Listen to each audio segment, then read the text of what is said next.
sudah meninggal, saya sayang benar sama dia. Kirimin kulkas ke kuburannya Itu sama saja dengan tadi orang tenggelam di lautan dikirimi intan yang harganya 10 juta, tidak sampai. Begitulah kalau kebajikan yang kita tinggalkan dalam hidup, sudah mati pun kubur kita masih diziarahi orang. Tapi kalau jahat yang kita tinggalkan, boro-boro lah orang mau doa lewat dekat kuburan kita juga serem. Tuh bajingan no, dulu mati dipendem di situ tuh. Jangan lewat situ, ntar kesurupan, jangan.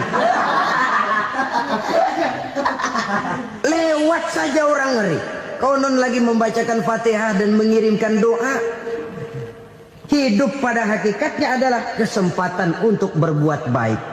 Maka sekali kesempatan itu diberikan, manfaatkan dengan sebaiknya. Sebab kesempatan kedua tidak akan pernah ada. Kesempatan berbuat baik di sini, di akhirat sudah pembalasan namanya. Sekali kesempatan itu dicabut, dia tidak akan pernah dikembalikan lagi. Kata Iqbal, hidup tidak mundur ke belakang, Bung. Berhenti diinjak orang, mundur hancur. Tidak ada kata mundur dalam hidup ini. Berhenti diinjak orang, mundur kecebur. Tidak ada kata lain. Harus maju dalam kehidupan, dalam artian yang positif. Hidup adalah kesempatan untuk mengumpulkan kebajikan yang sebanyak-banyaknya. Di situ nilai daripada manusia. Sekarang ini memang nggak kelihatan kok, orang yang banyak pahala sama yang banyak dosa nggak kelihatan kok. Barangkali kalau habis bikin dosa palanya pada benjol, mungkin orang takut sama dosa. Tapi sekarang sama saja, orang yang banyak dosa dengan yang nggak banyak dosa jalan bareng dari belakang, sama, nggak kelihatan beda. Tapi ada waktunya di mana pahala memegang peranan, di mana dosa diperlihatkan. Sama saja kalau kita bawa mobil siang, lampu kan nggak begitu berfungsi. Apa lalu bilang, alah ini lampu berat-beratin, copot-copotin aja dah. Tidak perlu begitu. Kenapa? Pada suatu saat malam senja akan datang. Bila matahari terbenam, senja pun datang, gelap mulai merayap, disitulah baru terasa perlunya lampu. Pahala begitu. Sekarang orang yang nggak ada pahalanya nggak kelihatan dalam kehidupan. Tapi pada suatu saat senja kehidupan akan datang. Ajal merenggut nyawa, malam merayap, dan hidup mulai diliputi kegelapan di alam barzah. Dikala itu kalau nggak punya lampu, alangkah malangnya kita. Sebab amal yang baik, kata Nabi, di alam barzah itu akan diciptakan menjadi perempuan yang cantik menemani kita. Amal yang jahat akan menjadi orang yang paling jelek nemenin kita. Sudah di tempat gelap yang nemenin jelek.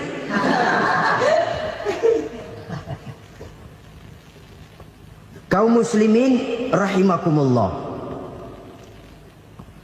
Kalau demikian masalahnya, tergantunglah kita pandai memanfaatkan waktu. Al-waktu kasayf.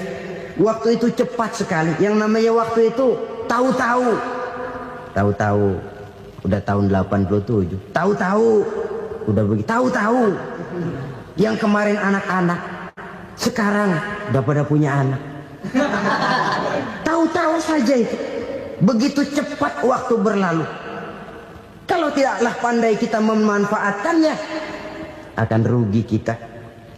Nabi bersabda, "Man kana yaumuhu khairun min amsihi fahuwa rabih."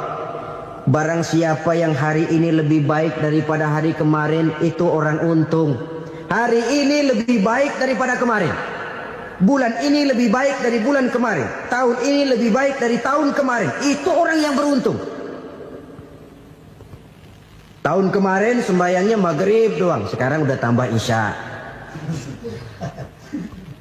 Tahun kemarin cuman Idul Fitri aja ngancem bener, sekarang udah tambah Jumat, lalu tambah lagi maghrib, tambah lagi isya, dan selanjutnya. Hari ini lebih baik daripada kemarin, itu orang yang beruntung. Wa man kana yaumuhu mislu amsihi fahuwa khasir. Lalu barang siapa yang hari ini sama saja dengan hari kemarin, itu orang rugi. Hari ini sama dengan kemarin, rugi itu. Bulan ini begitu, bulan kemarin begitu, tahun ini begitu, tahun lalu juga begitu. Rugi itu orang. Rugi apa? Rugi umur. Umur tambah, amalan gak pernah tambah. Dan saya pikir lebih merupakan azab ketimbang nikmat kalau orang dikasih panjang umur cuma untuk numpuk dosa. Mending mana? Panjang umur banyak dosa sama pendek umur dikit dosa. Mending mana? Mending mana?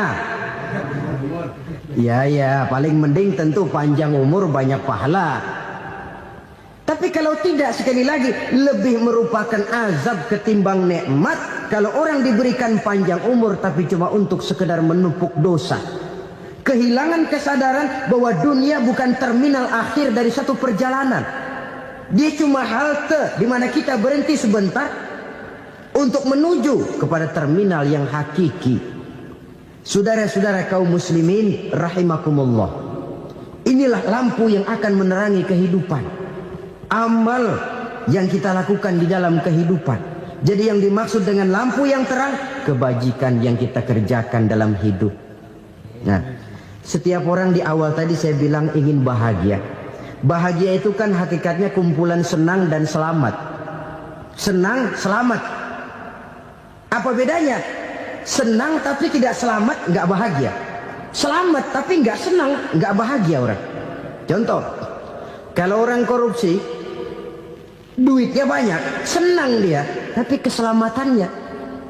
Ada tentara baris di samping rumahnya udah bingung, padahal tentara latihan. Tentara cuma latihan, dia bingung. Senang, tapi karena keselamatannya tidak terjamin, dia tidak bahagia.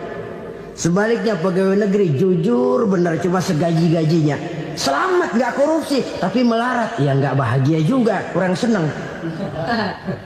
Kesenangan dan keselamatan untuk dunia saja, ya sekali lagi, kalau cuma sekedar untuk dunia saja, bisa dibeli pakai uang. Bisa dibeli pakai uang. Saudara ingin selamat, bisa dibeli pakai uang. Saudara ingin senang, bisa dibeli dengan uang. Tapi setelah mati, masuk ke alam barzah, habis kekuasaan uang. Nggak bisa lagi beli keselamatan pakai uang. Tidak mungkin lagi membeli kesenangan dengan uang. Di situ pahala yang megang peranan. Makin banyak pahala, makin banyak saham untuk membeli kesenangan dan keselamatan, untuk memperoleh yang namanya bahagia. Dan jangan lupa loh, di alam barzah kita nggak sebentar, menunggu datangnya kiamat.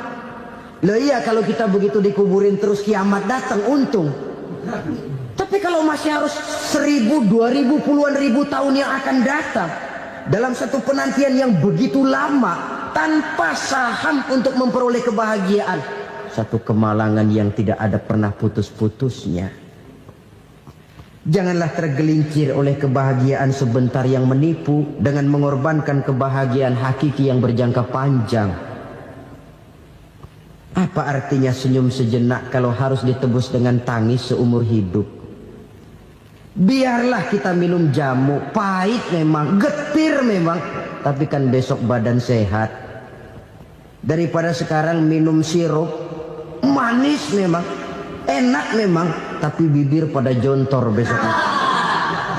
Sirawan, batuk, nggak karu-karuan. Banyak orang tertipu oleh kesenangan yang sebentar.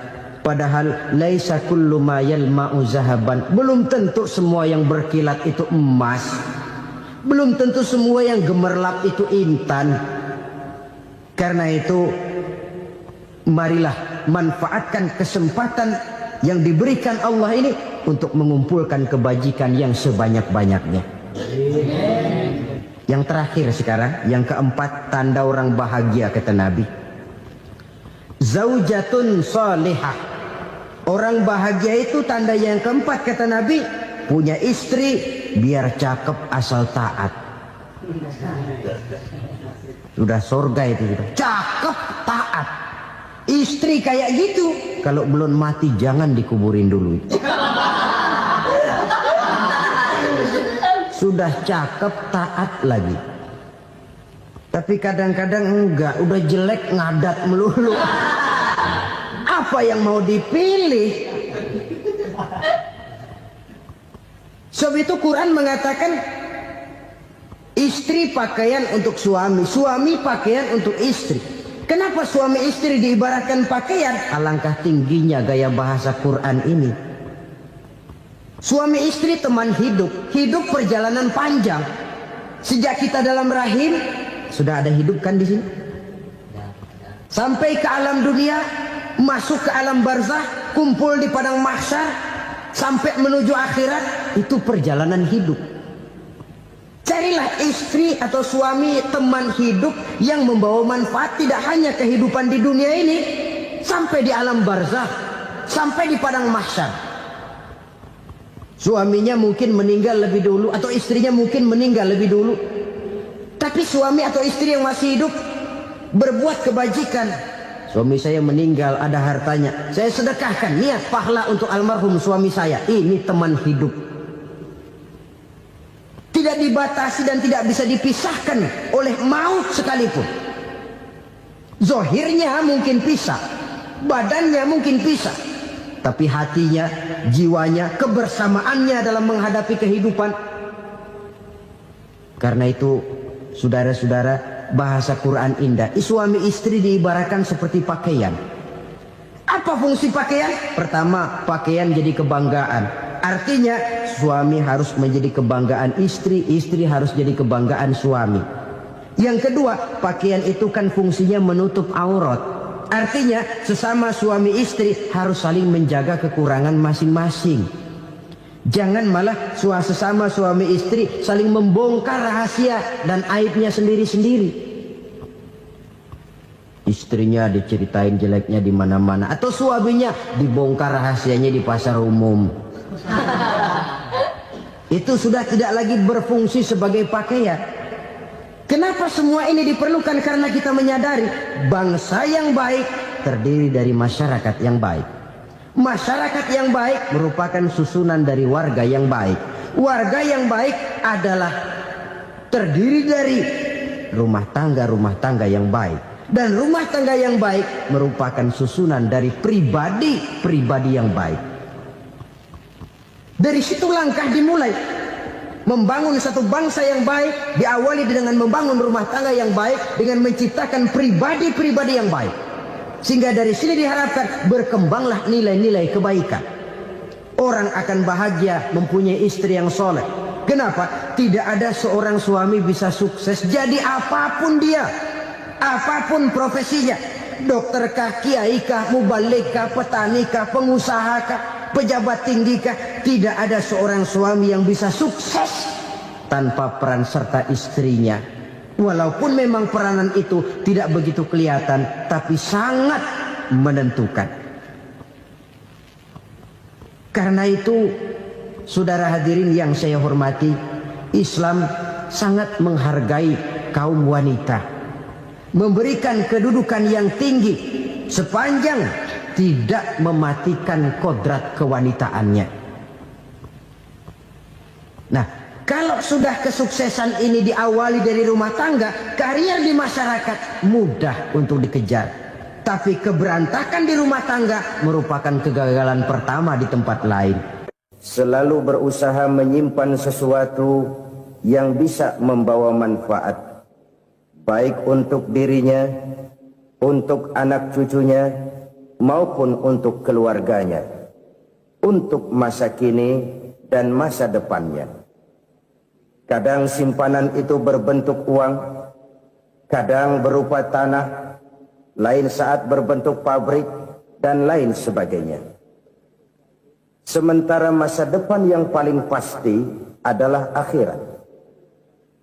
Jika untuk masa depan dunia kita rela memeras keringat, membanting tulang, pergi pagi dan pulang petang, menyimpan uang, menyimpan tanah, menyimpan pabrik, pernahkah kita merenung jika satu saat kiamat datang, kita dibangkitkan dari kubur masing-masing, berdiri di padang mahsyar untuk mempertanggungjawabkan seluruh kegiatan hidup kita di dunia ini, lalu kita akan menuju ke alam akhirat. Sudahkah kita mempunyai simpanan untuk akhirat kita? Pada pertemuan kali ini saya ingin menyampaikan sebuah hadis di mana Rasulullah sallallahu alaihi wasallam bersabda, arba'un min kanzil jannah. Simpanan sorga ada 4 macam. Yang pertama, ikhfa'us sadaqah, menyembunyikan sedekah. Saudara-saudara kaum muslimin, sebagaimana yang kita maklum bahwa Allah Subhanahu wa taala melebihkan sebagian rezeki dari kita terhadap yang lain. Ada yang kaya, ada yang setengah kaya, ada yang miskin, ada yang setengah miskin, dan selanjutnya. Ada yang gajinya kecil tapi penghasilannya gede. Ada yang penghasilannya gede tapi nggak punya gaji. Ada juga yang memang gajinya gede dan penghasilannya gede.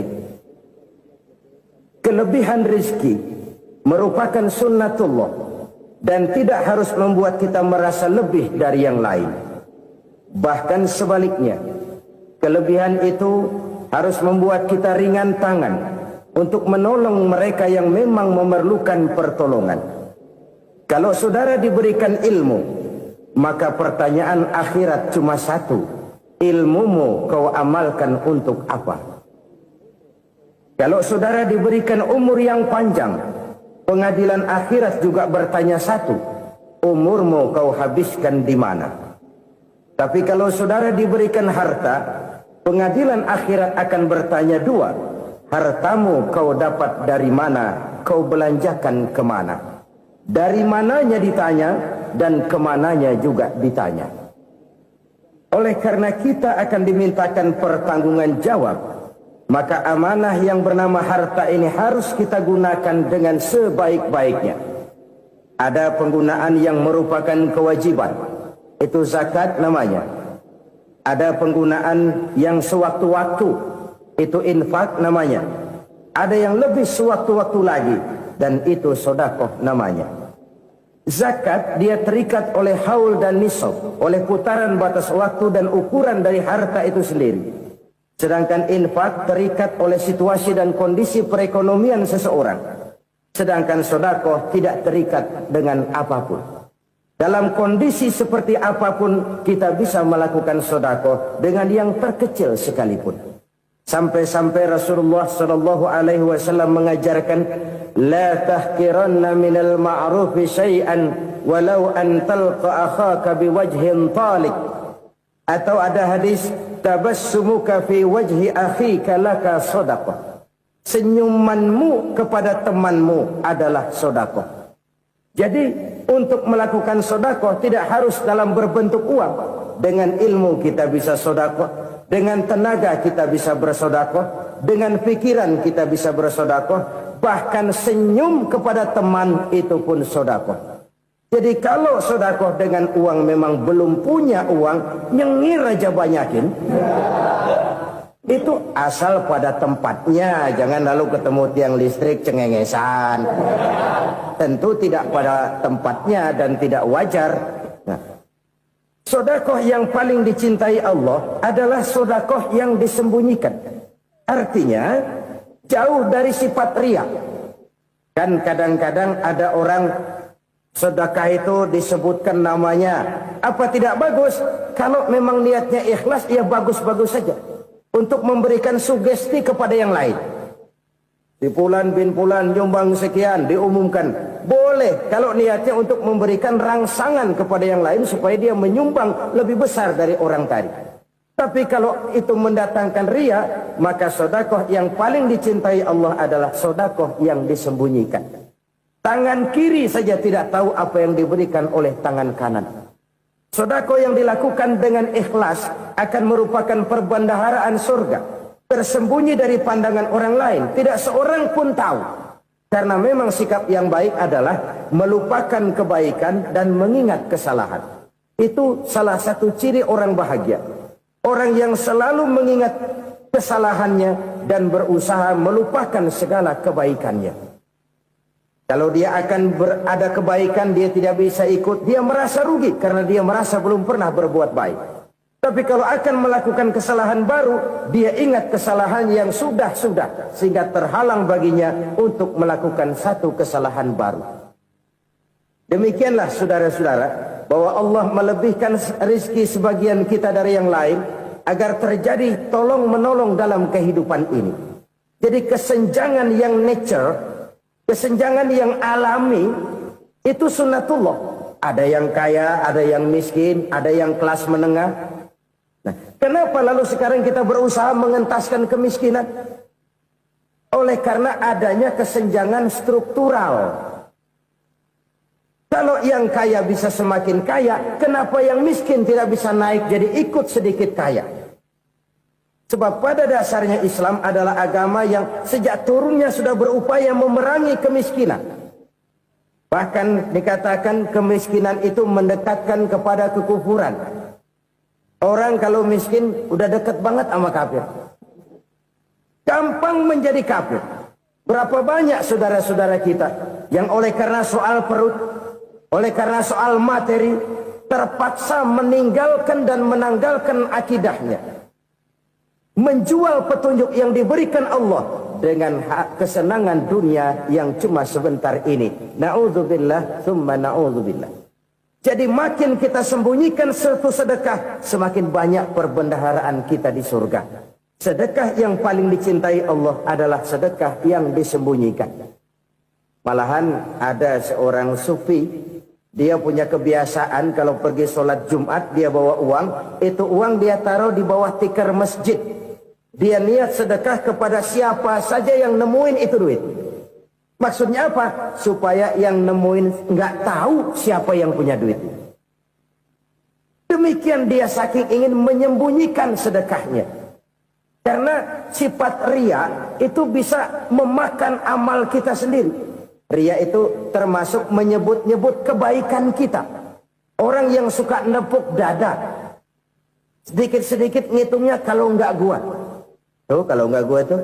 Tuh yang belas itu, kalau nggak gua. Iya, kalau nggak lu kenapa emang? Orang yang suka menepuk jasa. Tuh, biasanya memang begitu, saudara-saudara. Kalau perang lagi berkecamuk, orang nggak sempat ngaku jadi pahlawan. Tapi begitu perang selesai, yang kagak kenal bedil ngaku pahlawan. Itu sesuatu yang biasa. Oleh karenanya, orang-orang yang ikhlas dalam bersedekah, disembunyikannya sedekah itu Allah cinta betul. Malahan ada hadis memberikan jaminan, inna sadaqatal mar'il muslimi tazidu fil umri wa tadfa'u mitatas su'i. Sesungguhnya sedekahnya seorang mukmin tazidu fil umri, bisa menambah umur panjang. Wa tadfa'u mitatas su'i, dan menyelamatkan manusia dari mati secara su'ul khatimah. Jadi siapa yang kepengen panjang umur, banyaklah sedekah. Yang bosan hidup, pelit terus. Sedekah menambah panjang umur dan menyelamatkan manusia dari mati secara su'ul khatimah. Pak, katanya umur itu nggak bisa ditambah, nggak bisa dikurangin. Kapan? Kalau ajal sudah datang. Fa idza jaa ajaluhum la yastakhiruna sa'atan wa la yastaqdimun. Kalau ajal datang tidak bisa dimajukan, tidak bisa dimundurkan. Itu kalau ajal sudah datang. Tidak bisa lagi umur ditambah, dikurangi. Oh, sudah datang. Tapi kalau belum datang, itu kan haknya Allah. Mau ditambah, mau dikurangi, hak prerogatif Allah. Sebagai pencipta manusia, Allah maha kuasa dan maha mampu. Sedekah ini menambah panjang umur dan menyelamatkan manusia dari mati secara su'ul khatimah. Itu orang mati kan sama ya, kondisinya mati, nggak nafas. Tapi hakikat mati kan lain-lain. Ada yang mati itu husnul khatimah, baik akhirnya. Misalnya lagi ngaji mati, lagi sholat mati, lagi sedekah mati. Ini yang dinamakan dengan husnul khatimah, baik di akhirnya. Sebaliknya ada yang su'ul khatimah, jelek di akhirnya. Ini yang jadi catatan akhir. Lagi nyekek botol, mampus. Lagi banting kartu modar. Su'ul khatimah, jelek pada akhirnya. Sedekah menyelamatkan manusia dari mati secara su'ul khatimah. Dan kita semua kepengen mendapat husnul khatimah, jauh dari su'ul khatimah. Oleh sebab itu yang bisa menyelamatkan kita dari penyakit itu antara lain adalah sedekah yang disembunyikan. Yang dikerjakan dengan ikhlas karena Allah. Tidak karena kepengen dipuji orang. Tidak karena ingin dikatakan orang pemurah. Sebab orang dermawan itu orang yang memberi tanpa harus diminta. Kalau masih harus diminta, ya belum dermawan namanya. Masih harus diminta. Kalau nggak diminta, ya tulus. Lolos, polos. Saudara-saudara kaum muslimin rahimakumullah. Harta adalah amanat dan akan kita pertanggungjawabkan. Allah melebihkan rizki sebagian kita dari yang lain agar kita saling tolong menolong, bantu membantu. Nabi janjikan siapa yang meringankan beban saudaranya muslim di dunia, Allah akan meringankan bebannya di akhirat nanti. Sebuah jaminan dari baginda Nabi. Si orang yang kita bantu barangkali tidak bisa membalas, Allah yang akan membalas lewat jalan lain yang tidak pernah kita sangka-sangka. Ada orang tanya, Pak, ini ada orang nyumbang masjid sambil marah-marah, bagaimana? Saya bilang sumbangannya aja ambil, marahnya jangan. Marahnya jangan diambil, itu urusan dia. Saudara-saudara kaum muslimin rahimakumullah. Umat Islam ini kan umat yang punya potensi besar. Kadang kita merenung, kenapa kadang-kadang pembangunan masjid kok lambat sekali? Kalau hotel hari ini peletakan pertama, bulan depan peresmian. Supermarket hari ini peletakan batu pertama, minggu depan peresmian. Tapi kalau sudah yang namanya masjid, kadang-kadang peletakan batu pertama sekaligus jadi batu terakhir. 3 tahun, 4 tahun, campur nebar jalak di jalanan, duit dijaring kayak ikan sepat. Apa tidak ada orang Islam yang kaya? Banyak. Apa tidak ada pengusaha muslim yang jadi konglomerat? Ada. Lalu yang belum banyak itu yang komit terhadap nilai-nilai agamanya. Akhirnya kita jatuh jadi umat yang lemah. Belum ada pengusaha konglomerat muslim buka pabrik supermi cap bedug misalnya umpamanya atau pabrik kecap cap sorban supaya identitas keislamannya sedikit kelihatan. Kita jatuh jadi umat yang lemah karena potensi tidak terinventarisir dengan baik. Kita ini ibarat kompor yang cuma matengin nasi orang lain. Potensi kita dimanfaatkan oleh orang lain. Ukhuwah Islamiyah kita baru terbatas kepada silaturahmi. Ukhuwah di bidang ekonomi kita lemah. Ukhuwah di bidang kebudayaan kita lemah. Apalagi ukhuwah di bidang politik kita lebih rapuh lagi. Padahal ukhuwah itu adalah totalitas kehidupan manusia. Menyangkut ipolek sosbud. Memerlukan nilai-nilai ukhuwah. Jadi oleh karena itu mari kita menyadari. Di dalam harta kita, walaupun kita yang cari, pergi pagi, pulang sore, peras keringat, banting tulang, di sana ada harta anak yatim. Di sana ada hak masjid. Di sana ada hak pesantren. Di sana ada hak jihad. Berbahagialah seseorang apabila dia oleh Allah dijadikan keran. Keran itu menyimpan air, tapi tidak untuk dirinya, tapi disalurkannya kepada mereka yang memang memerlukannya. Saudara-saudara kaum muslimin rahimakumullah, ini yang pertama. Jadi perbendaharaan surga adalah menyembunyikan sedekah. Orang lain nggak tahu, kita pun nggak pernah ngitung-ngitung. Kita anggap lewat begitu saja, padahal itu deposit akhirat. Satu. Yang kedua, perbendaharaan surga itu apa? Wa kitmanul musibah, menyembunyikan kesulitan. Kadang orang takut menghadapi kesulitan. Tapi makin kita merenung, hidup ini kan sebenarnya urusan. Takut sama urusan, ya jangan hidup. Tandanya orang hidup itu kalau punya urusan. Urusan melupakan problem. Problem sering menimbulkan kesulitan. Kesulitan bukan untuk ditakuti, tapi untuk diatasi dan dicarikan jalan keluarnya. Siapa sih orangnya yang nggak pernah sulit-sulit? Makin tinggi status sosialnya, makin gede urusannya. Makin tinggi kualitas imannya, makin berat tingkat kesulitannya. Cuma memang yang namanya enak itu seperti pelangi. Biang lala itu nggak pernah di atas kepala kita, di atas kepala orang melulu. Lo sih enak lo, kata kita. Dia juga bilang, yang enak kan lo. Pelangi itu nggak pernah di atas kepala kita. Kata tukang beca, aduh enak ya naik Mercy. Kata tukang beca, apa yang di dalam mobil Mercy? Aduh enak bener tukang beca, di jok ngeringkuk ngorok pules bener.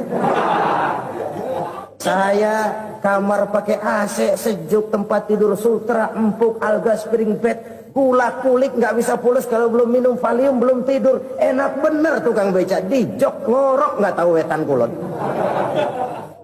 Si tukang beca bilang yang di Mercy enak, yang di Mercy bilang tukang beca enak. Inilah enak, nggak pernah di atas kepala kita, di atas kepala orang lain melulu enak itu. Nah, saudara-saudara, yang merupakan perbendaharaan surga itu orang yang bisa menyembunyikan kesulitan, baik pribadi ataupun rumah tangga. Nih terutama rumah tangga yang jadi soalnya. Kadang-kadang kita ini kalau senang, sebaliknya kalau senang kita diam, kalem aja, cuek. Banyak banget duit kita bawaan, diam aja udah. Malah ketemu orang takut. Tapi begitu susah, sekampung tahu.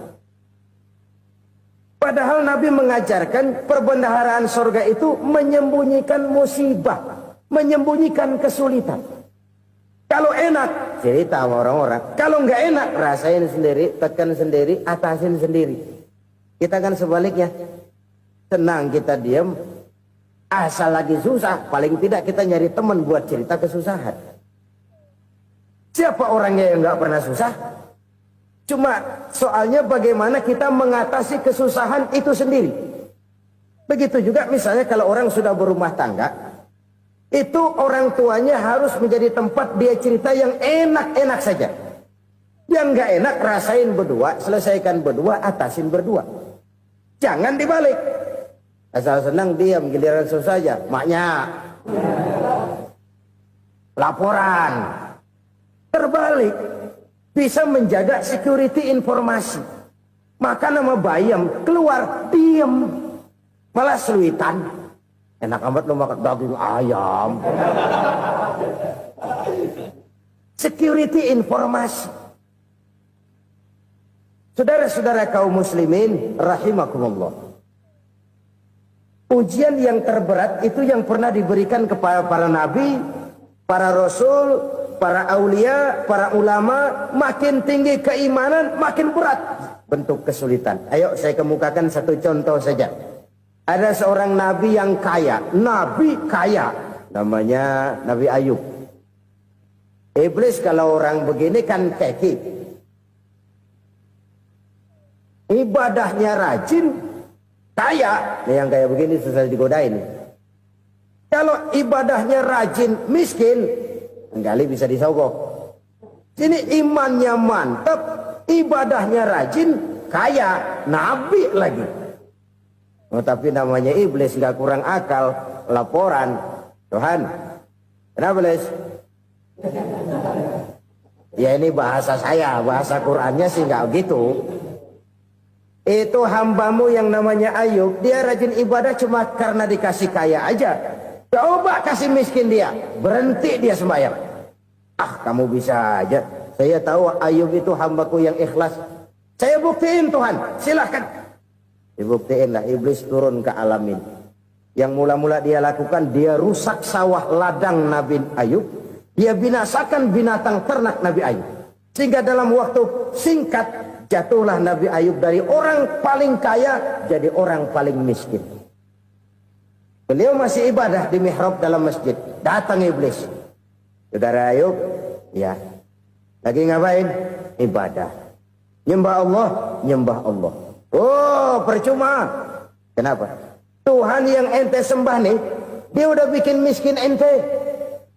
Sawah ladang ente hancur lebur, binatang ternak binasa. Sekarang ente jadi orang paling miskin.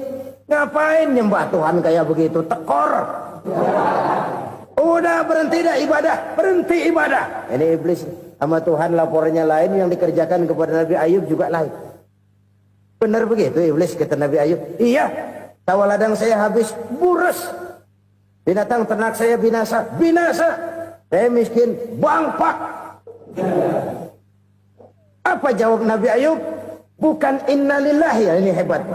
Alhamdulillahillazi a'tani wa akhza minni.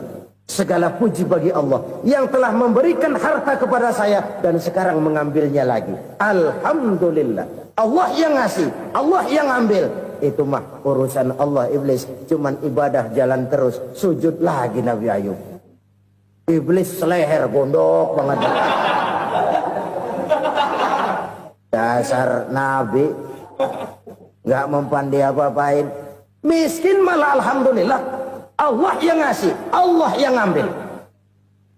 Jadi kalau kita tidak komit, kita tidak terikat kepada kaya, miskin, senang, susah, apa yang bisa bikin kita susah?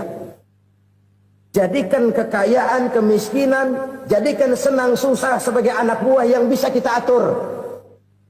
Jangan kekayaan ngatur kita, jangan kemiskinan ngatur kita. Kita yang harus mengatur mereka. Senang, susah, kaya, miskin, bahagia, sengsara, jadikan itu anak buah yang bisa kita atur. Kalau sekarang kita kaya, lain saat boleh jadi kita miskin, semiskin-miskinnya. Allah yang ngasih, Allah yang ambil. Tenaga mana yang bisa menghalangi? Ibadah jalan terus. Iblis makin gondok. Dasar Nabi loh.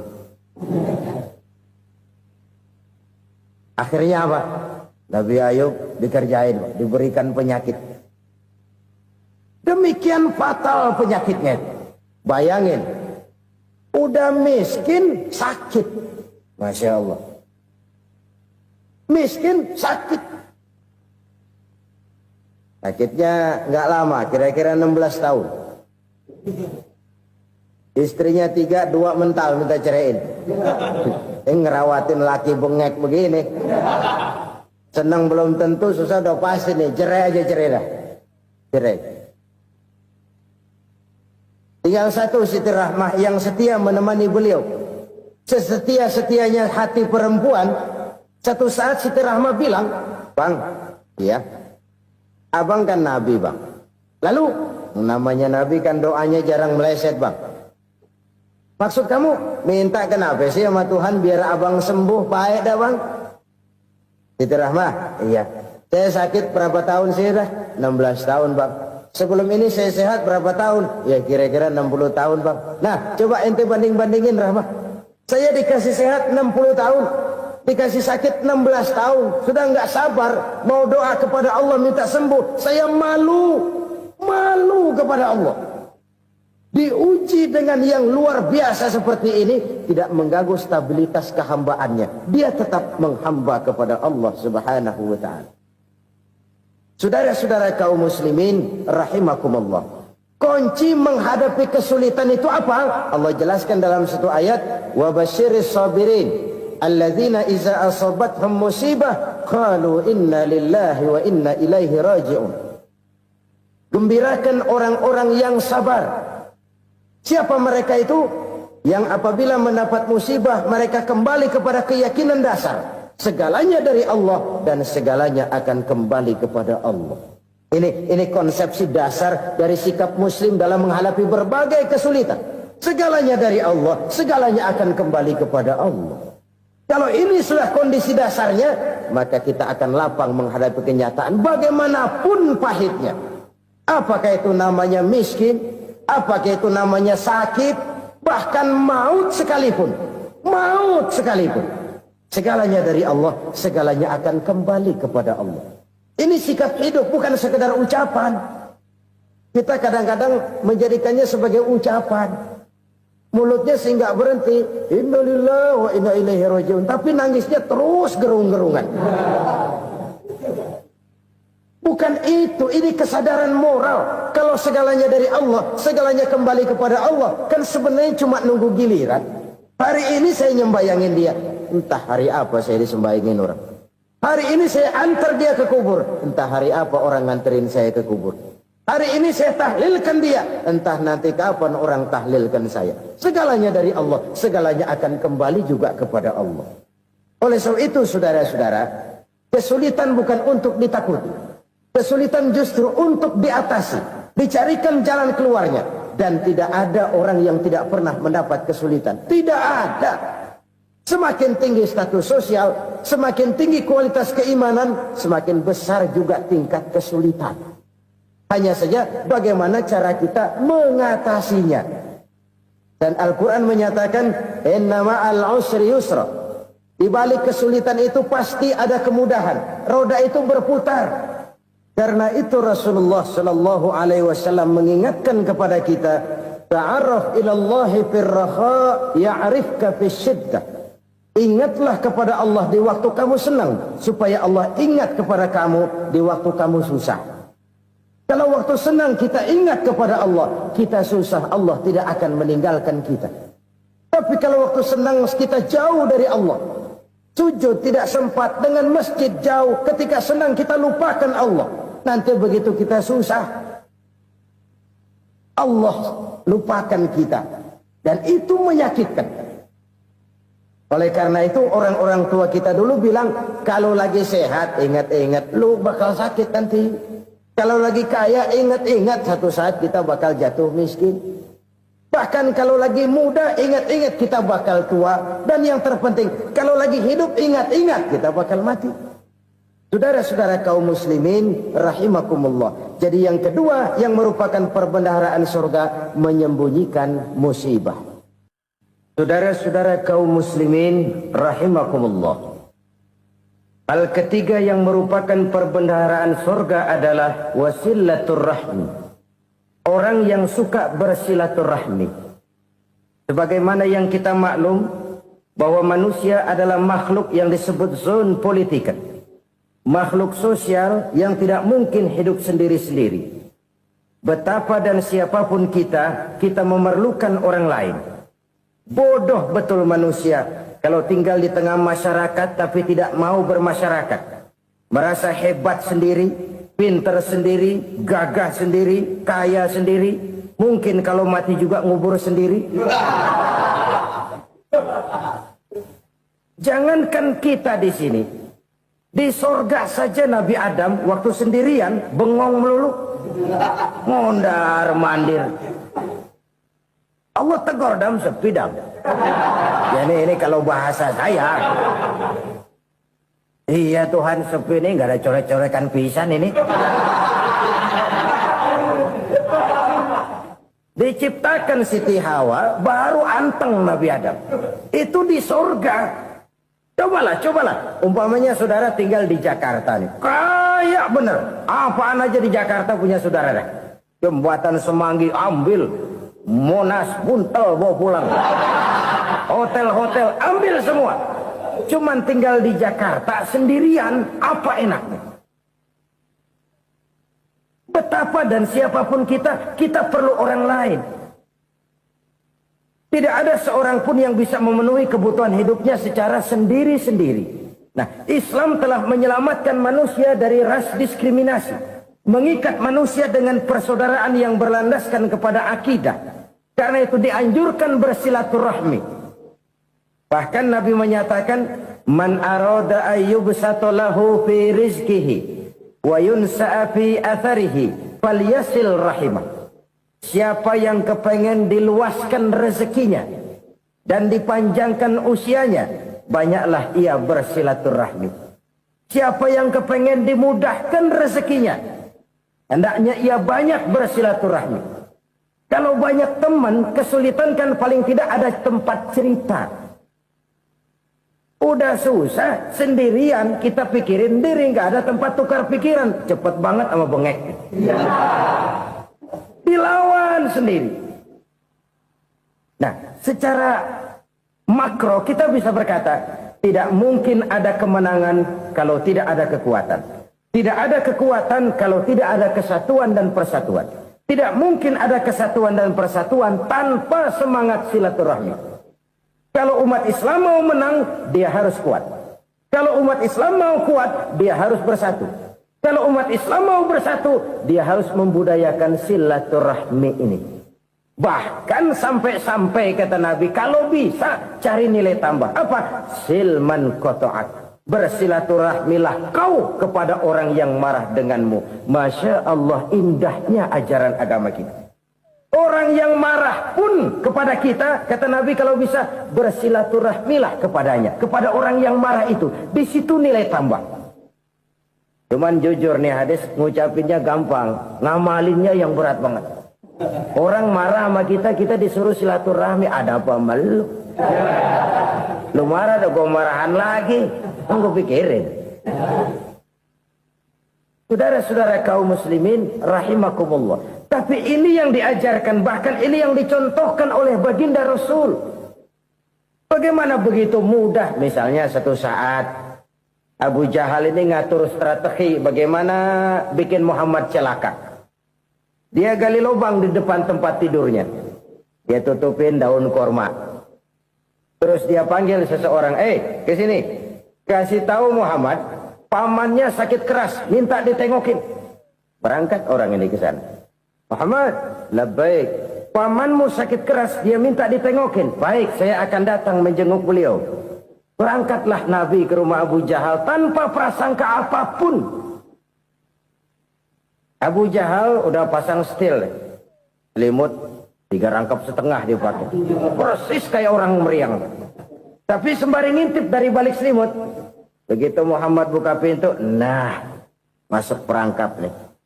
Muhammad jalan menuju tempat pembaringan. Makin lama makin dekat, makin lama makin dekat. Makin dekat ke lubang yang dipasang oleh Abu Jahal itu. Dalam hati Abu Jahal, terus dah jatuh, mampus dah lo ini. Mampus lo hari ini. Apa yang terjadi? Malaikat Jibril datang. Muhammad, pamanmu cuma pura-pura sakit. Di depan tempat tidurnya ada lubang perangkap supaya kamu jatuh ke situ. Sudah, kamu pulang. Balik kanan Nabi. Sudah hampir jatuh ke lubang, balik kanan, pulang. Bayangin kecewanya Abu Jahal. Muhammad dikit lagi, Muhammad dikit lagi. Enggak, paman, saya pulang aja. Emosi bangun dari tempat tidur, enggak sadar kalau lagi pura-pura sakit. Lompat ngejar Nabi, dia lupa dengan lubang yang dia gali. Usrak, nyemplung sendiri ke dalam lubang.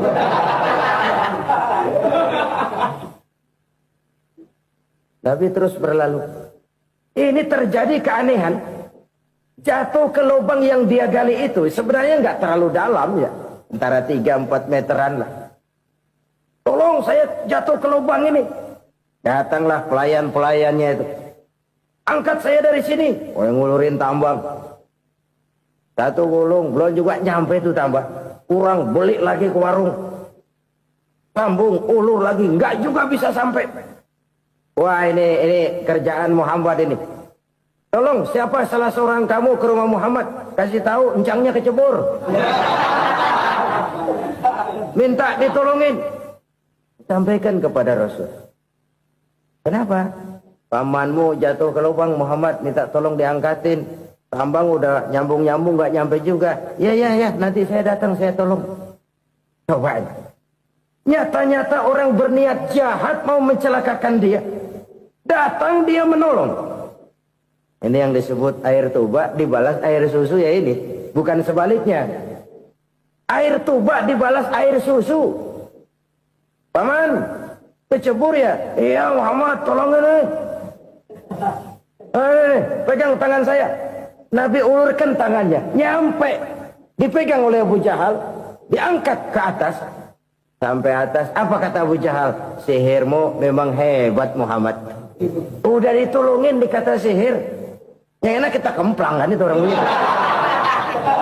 Urusan apa? Tapi inilah akhlak. Kalau bisa kamu bersilaturahmilah dengan orang yang marah kepadamu sekalipun. Orang marah kita tetap baik. So, kalau kita berbuat baik sama orang yang memang baik, rasanya sih biasa-biasa aja. Orang baik kita baik lagi, ya draw aja, belum ada nilai tambah di situ. Baru ada nilai tambah kalau kita bisa berbuat baik kepada orang yang nyakitin kita. Itu namanya kita setingkat di atas dia. Dia sakitin kita, kita berbuat baik sama dia. Dia pelit sama kita baik sama dia. Dia marahin kita deketin dia. Di situ kita punya nilai tambah. Jadi siapa yang ingin diluaskan rezekinya, kata Nabi, dan dipanjangkan umurnya, hendaklah ia banyak-banyak bersilaturahmi. Sederhana sebenarnya silaturahmi, tapi silaturahmi membangkitkan semangat kesatuan dan persatuan. Kesatuan dan persatuan melahirkan kekuatan. Dalam matematika 1 ditambah 1 pasti 2. Tapi di tengah masyarakat 1 orang takut ditambah 1 orang takut, hasilnya jadi 2 orang setengah berani. Kenapa setengah berani? Karena udah berdua. Tadi pan takut sendirian. Kalau dia kumpul turu-turu takut lah jadi berani. Kita yang lemah, kita yang tidak berdaya, kita yang miskin, kalau mau kompak bersatu, apa yang nggak bisa kita kerjain? Apalagi tinggal di kota besar, pilihan cuma 2. Bertahan atau minggir. Bertahan atau minggir. Untuk bisa bertahan harus mampu bersaing. Untuk mampu bersaing harus punya keahlian. Keahlian harus ditunjang dengan pendidikan, ditambah oleh kekompakan sebagai umat. Udah miskin mencar mulu, orang injek gitu. Orang nggak pandang urusan apa yang malu. Oleh karena itu silaturahmi pada hakikatnya merupakan roh dari ukhuwah yang diajarkan oleh agama kita. Bagaimana Islam menyelamatkan masyarakat manusia dari ras diskriminasi, mengikat manusia, dan tidak ada persaudaraan yang lebih indah selain persaudaraan yang diikat dengan nilai-nilai akidah. Sepanjang orang di jalan Allah, itulah saudara kita. Keluar dia dari jalan Allah, selesailah persaudaraan sampai di situ. Karena itu, kalau ingin menyimpan sesuatu di surga, banyaklah bersilaturahmi. Datang ke rumah ini, datang ke rumah itu, dan lain sebagainya. Itu simpanan kita di akhirat nanti. Ini yang ketiga. Saudara-saudara, yang keempat, perbendaharaan surga itu apa? Wa qawlu la hawla wa la quwwata illa billah. Ucapan la hawla wa la quwwata illa billah. Ibadah kan ada yang berat, modalnya besar. Bangun masjid berat, modalnya besar. Bangun rumah sakit berat, modalnya besar. Ada ibadah yang berat, tapi modalnya ringan. Misalnya puasa. Puasa itu berat, mengendalikan nafsu. Kalau sekedar nggak makan nggak minum sih enteng, mengendalikan nafsu. Itu jihad terbesar, tapi kan modalnya ringan, cuma niat saja. Ini ibadah berat, modalnya ringan. Ada ibadah yang ringan, modalnya juga enteng. Seperti termasuk ucapan la haula wa la quwwata illa billah.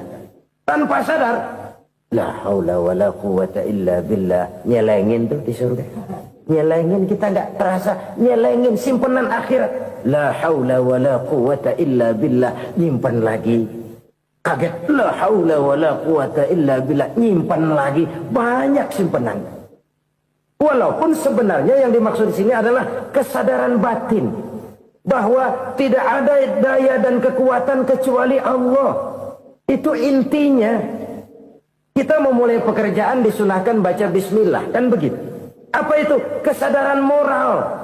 Bahwa ini saya bisa kerjakan. Saya kerjakan ini dengan menyebut nama Allah. Kenapa? Kalau Allah tidak memberikan daya dan kekuatan, mana mampu saya kerjakan ini. Maka saya kerjakan ini dengan menyebut nama Allah. Bismillah. Kesadaran moral. Manusia hanya wajib berusaha, tapi nggak pernah wajib berhasil.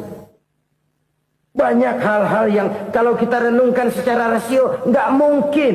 Tapi jadi kenyataan. La haula wa la quwwata illa billah. Tidak ada daya dan kekuatan kecuali bagi Allah semata-mata. Kesadaran moral akan kelemahan dan keterbatasan makhluk bernama manusia. Kadang kita kagum dengan otak, tapi kita sering lupa sama yang bikin otak. Padahal bagaimanapun hebatnya otak, yang bikin otak pasti lebih hebat dari otak. Nggak percaya, silahkan otak-otakan. Inilah kecenderungan. Kita kagum dengan pesawat-pesawat mutakhir, bukan main, besi gede banget terbang itu. Alangkah hebatnya. Lalu apa yang bikin otak tidak lebih hebat dari itu semua?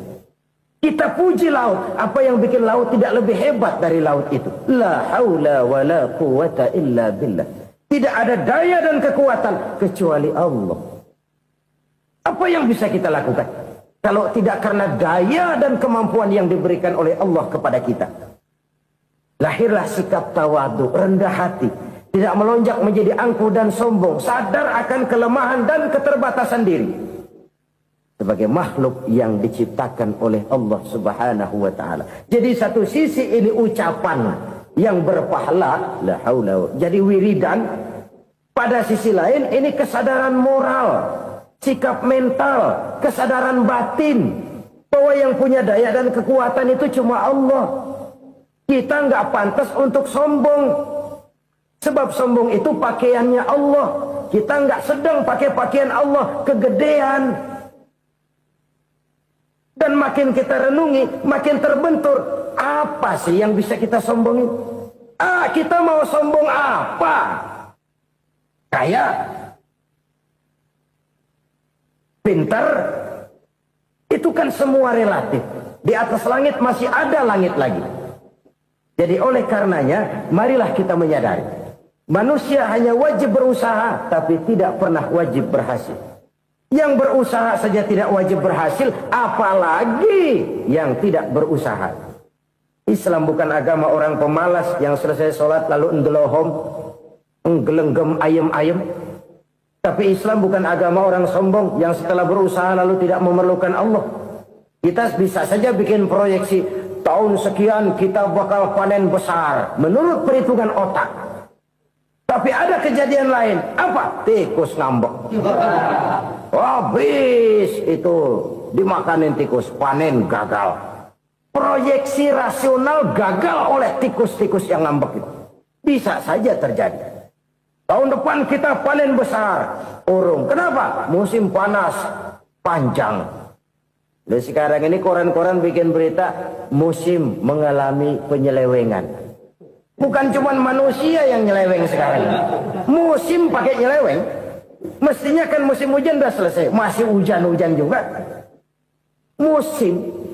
Nah sekarang kita boleh bikin proyeksi. Kita bakal panen besar. Tahu-tahu musim panas panjang.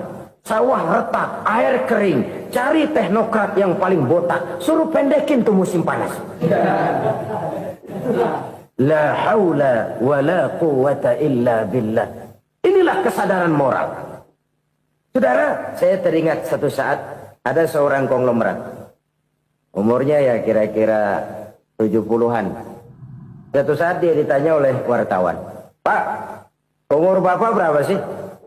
"Ya paling 10 tahun."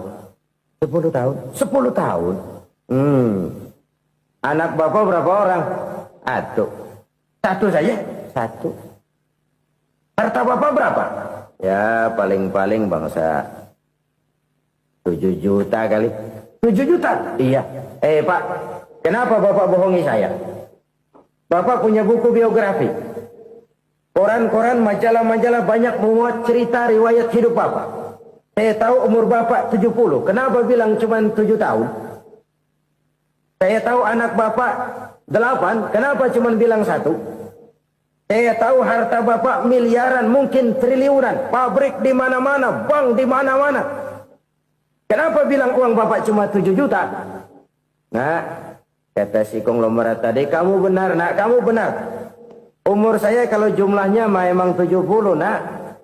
Cuman ingat-ingat saya, baru 7 tahun terakhir ini saya sujud. Baru 7 tahun terakhir ini saya berusaha dekat dengan Allah. Saya laksanakan perintahnya, saya jauhi larangannya. 7 tahun inilah rasanya yang ada nilainya di hadapan Allah. Yang 63 tahun matong, kelabu, kelem umur gue. Habis untuk maksiat, untuk munkarat. Maka ketika ditanya tadi, umur saya 7 tahun itu. Oh begitu Pak. Oh iya. Lalu anak Pak. Anak Bapak kan 8. Kenapa bilang cuma 1? Nah, kalau jumlah hitungannya memang anak saya 8. Tapi dari 8 orang ini rasanya cuma satu nih yang bakal jadi buah hati, belahan jantung, pelanjut cerita, penerus sejarah, bakal jadi anak soleh yang akan mendoakan saya.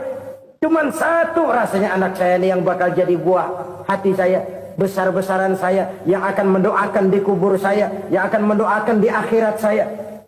Yang 7 orang mana? Masya Allah, yang atu tenggeng, yang atu nyekek botol mulu, yang atu nggak karu-karuan. Makanya saya bilang satu anak saya yang akan bisa mendoakan saya. Oh begitu Pak. Iya. Nah harta Pak, harta Bapak kan triliunan, pabrik Bapak di mana-mana, uang Bapak hampir di tiap bank-bank besar. Kenapa bilang cuma 7 juta? Betul kau nak. Harta saya kalau jumlahnya memang miliaran, triliunan mungkin. Tapi yang saya ingat baru 7 juta tuh yang saya belanjakan di jalan Allah. Saya nyumbang masjid, saya santuni yatim piatu, saya bantu pembangunan pesantren, saya bantu pembangunan rumah sakit Islam. Itu yang akan saya bawa pulang ke akhirat, yang 7 juta itu. Yang triliunan itu nanti akan diperebutkan oleh anak-anak saya sebagai waris saya. Jadi harta saya 7 juta itu yang bakal nemenin saya di akhirat, yang akan saya bawa pulang jadi teman saya. Saudara-saudara kaum muslimin, jangan-jangan orang tua itu adalah kita-kita ini. Jangan-jangan kita-kita ini adalah orang tua itu. Jangan-jangan itu potret dari diri kita masing-masing. Dari sekian umur yang diberikan Allah, berapa tahun yang ada nilainya di hadapan Allah? Dari sekian anak-anak yang merupakan amanah, berapa yang akan mendoakan kita sebagai orang tuanya menjadi anak soleh? Dari sekian banyak harta yang diberikan Allah, berapa yang akan kita bawa pulang menghadapnya nanti, yang kita belanjakan di jalan Allah? Ini sebuah potret kehidupan. Karena itu kita kembali kepada la haula wa la quwwata illa billah. Kita wajib berusaha, kita wajib berikhtiar. Selebihnya, segala daya dan kekuatan hanya milik Allah saja semata-mata. Satu kesadaran batin dari setiap pribadi muslim. Setelah ia berusaha dan berikhtiar, ia menyerahkannya kepada Allah Subhanahu wa ta'ala. Jadi, satu sisi ini merupakan wiridan ucapan yang mengandung pahala. Pada sisi lain, ini merupakan sikap batin dari seorang muslim di dalam ia menghadapi realitas kehidupan ini. Saudara-saudara kaum muslimin rahimakumullah. Kalau ini kita jadikan satu basis kehidupan, maka ini akan menyelamatkan manusia dari kemungkinan tergelincir menjadi orang yang lupa diri dan lupa darat. Sebab itu Imamul Ghazali berpesan, jadidis safinah fa innal bahra amiq wa khuziz zad fa inna safara ba'id wa khaffifil hamla fa innal hamla sadid. Perbarui selalu kapalmu karena lautan sangat dalam. Bawa bekal yang banyak karena perjalanan ini sangat jauh. Ringankan beban karena kebanyakan beban akan menyakitkan. Alangkah indah kalimat ini, alangkah dalam makna yang terkandung di sana. Perbarui selalu kapalmu karena lautan sangat dalam. Apa artinya ini? Jaga mentalmu baik-baik. Pelihara imanmu baik-baik karena hidup penuh cobaan seperti lautan. Kita kalau berlayar di lautan kan kadang-kadang tenang, angin bertiup sepoi-sepoi basah. Jika malam datang bintang gemintang bertabur menghias cakrawala, rembulan memantulkan sinarnya dengan indah. Dalam keadaan begitu berlayar enak, tapi lain saat ombak menggunung, halilintar menyambar, angin topan bertiup. Berapa banyak sudah saudara-saudara kita yang tenggelam di lautan dunia tanpa sadar bahwa dia belum sampai kepada pantai yang akan dituju. Berapa banyak sudah saudara-saudara kita yang tenggelam di lautan dunia ini tanpa sempat bangkit lagi. Dia menyangka sudah sampai kepada tujuannya. Hati-hati kapal jangan sampai bocor karena lautan sangat dalam. Iman ini jaga baik-baik karena hidup penuh dengan ujian. Wa khuzizat fa inna safara ba'id. Bawa bekal yang banyak karena perjalanan sangat jauh. Saudara mau ke Bandung, bawa duit. Saudara mau ke Surabaya, banyakan lagi duitnya. Saudara mau ke Mekah, gepokan, iketan tuh duit, nggak lembaran lagi. Makin jauh perjalanan, makin banyak bekal yang harus kita bawa. Kalau saudara dari Jakarta mau ke Surabaya, kagak bawa duit berangkat juga, itu sih bukan berani namanya, nekat. Sampai Surabaya belum tentu, sengsara di jalan udah pasti. Kenapa? Nggak bawa bekal berangkat. Sama juga kita nih, misalnya belum sempat sembahyang, mati. Waduh, berani banget orang. Belum punya bekal, mati. Sengsara di jalan. Atau bekal tidak cukup. Dari Jakarta saudara mau ke Surabaya, bawa duit 500 perak. Paling jauh Cikampek nyampenya itu. Paling jauh itu. Antara jauhnya perjalanan dengan bekal yang saudara bawa tidak seimbang. Hidup ini perjalanan panjang. A walking tour. Dimulai dari alam arwah. Sebelum jasad diciptakan, roh diciptakan lebih dulu. Dari situ pindah ke alam rahim. Dari alam rahim pindah ke alam dunia. Dari alam dunia pindah ke alam barzah. Baru menuju akhirat. Satu perjalanan panjang. Kalau bekal tidak bawa, sengsara di jalan. Bawa bekal yang banyak karena perjalanan ini sangat jauh. Wa khaffifil hamla, ringankan beban karena beban itu cuma akan menyulitkan. Kalau bekal itu sih keperluan, tapi beban nggak kita perluin, cuma ngeberat-beratin.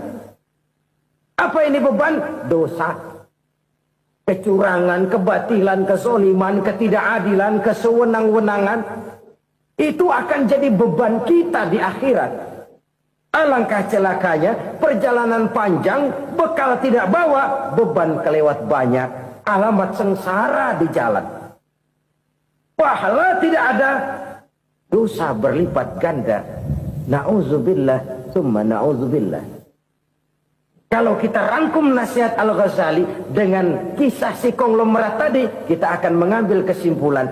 Pertama, bekal terbaik dalam menghadapi gejolak kehidupan ini tidak lain adalah iman. Yang kedua, pahala dan dosa. Dua hal kontroversial. Pahala adalah bekal, dosa adalah beban. Tapi kita sekarang kan tidak begitu terangsang kepada yang abstrak. Orang berlomba mencari yang konkret-konkret saja. Yang real. Kalau memang dosa, benjol dong. Kira-kira begitu. Kira-kira begitu. Persis orang Yahudi dulu. Orang Yahudi itu kan pernah minta kepada Nabi Musa. Ya Musa, lan nu'mina laka hatta narallaha jahrah. Musa, kami nggak bakal mau beriman kepada Allah kalau belum kami lihat Allah ada nongkrong di depan kami. Kalau memang Tuhan ada, taruh dong di depan kami. Mau yang konkret-konkret saja. Kalau memang dosa, benjol dong. Kalau memang pahala, berasa dong. Orang terangsang kepada yang real, yang konkret-konkret saja. Karena itu, untuk mengejar dosa, orang mau bayar. Tapi untuk mengejar pahala, walaupun tidak bayar, orang segan. Ini yang dikatakan oleh Nabi, kamu mengharapkan ke surga, tapi kamu berat melaksanakan sesuatu yang bisa membawa kamu ke surga. Kamu ingin jauh dari neraka, tapi tiap saat kamu lakukan perbuatan-perbuatan yang justru menjerumuskan kamu ke neraka. Idda'aitum an-najata minan nar wa ramaitum fiha anfusakum. Kamu ingin selamat dari neraka, tapi kamu lemparkan diri kamu ke neraka. Kamu ingin masuk surga, tapi berat sekali kamu melakukan perbuatan-perbuatan yang bisa menyampaikan kamu di surga. Saudara-saudara kaum muslimin, rahimakumullah. Jadi hal keempat yang merupakan perbendaharaan surga adalah la haula wa la quwata illa billah. Satu sisi ini merupakan ucapan yang memperberat timbangan akhirat. Pada sisi lain ini merupakan sikap hidup seorang muslim. Kesadaran batin yang sangat dalam bahwa tidak ada daya dan kekuatan kecuali Allah. Dan itu kita simbolkan pada saat memulai pekerjaan dengan Bismillah. Dengan menyebut nama Allah. Satu kesadaran moral. Saya hanya bisa melakukan ini karena diberikan daya dan kekuatan oleh Allah. Lahirlah sikap tawadu, rendah hati, tidak melonjak menjadi angkuh dan sombong. Saudara-saudara, sampai sini dulu jumpa kita kali ini.